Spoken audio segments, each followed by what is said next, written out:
তৃণমূল দলটা হচ্ছে যে যত টাকা তুলতে পারবে তার জন্য তৃণমূল। যে যত টাকা তুলতে পারবে তার জন্য তৃণমূল। নবগ্রামের বিধায়কের এমন মন্তব্য করা ভিডিও ফুটেজ ঘিরে চাঞ্চল্য রাজ্য জুড়ে। ইতিমধ্যে সেই ভিডিও ভাইরাল হয়েছে নেট মাধ্যমে। তবে এই ভিডিওর সত্যতা যাচাই করে দেখেনি ওঙ্কার বাংলা। এই ঘটনার পর থেকে বিতর্কে জড়িয়ে পড়েন নবগ্রামের তৃণমূল বিধায়ক কানাই চন্দ্র মণ্ডল। ৭১ সেকেন্ডের ওই ভিডিওতে নবগ্রামের বিধায়ককে বলতে শোনা যায়, তৃণমূল দলটা হচ্ছে যে যত টাকা তুলতে পারবে তার জন্য তৃণমূল। এই কথাটা বুঝতে তোদের এতদিন লাগলো? পুরানো তৃণমূলের সঙ্গে চঞ্চলের সঙ্গে তো আছিস, পুরানো তৃণমূল তা বুঝতে পারি না। তৃণমূল তো কিন্তু তৃণমূল তো বুঝতে পারি না। তৃণমূল দলটা হচ্ছে তৃণমূল দলটা হচ্ছে তৃণমূল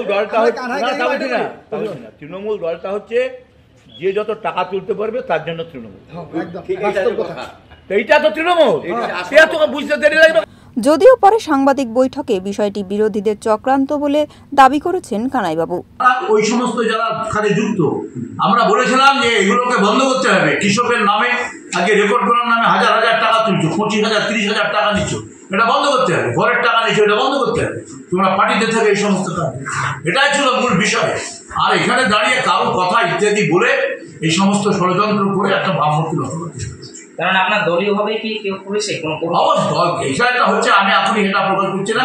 আমার কাছে সিসিটিভি ফুটেজ আছে, আমার ভিডিও, আমার বেতি আছে, আমার এই যে মোবাইল আছে। কলেজের ঘটনা এটা। হ্যাঁ, এটা কবে এটা 7 তারিখের ঘটনা হতে পারে, তার আগে ষড়যন্ত্র হয়েছে কোথায়, তার সিসি ফুটেজ আছে। আমরা এটা আইনের সাথে আলোচনা করে আমরা সংবাদ মাধ্যম অবশ্যই তার তো সংবাদ মাধ্যম এবং জনগণ থেকে এদিকে বিচ্ছিন্ন করবো। বাইট। এই ঘটনাকে নিয়ে ব্যাপক চাঞ্চল্য ছড়িয়েছে রাজ্য জুড়ে। নদিয়া থেকে সুরজিৎ দাসের রিপোর্ট, ওঙ্কার বাংলা।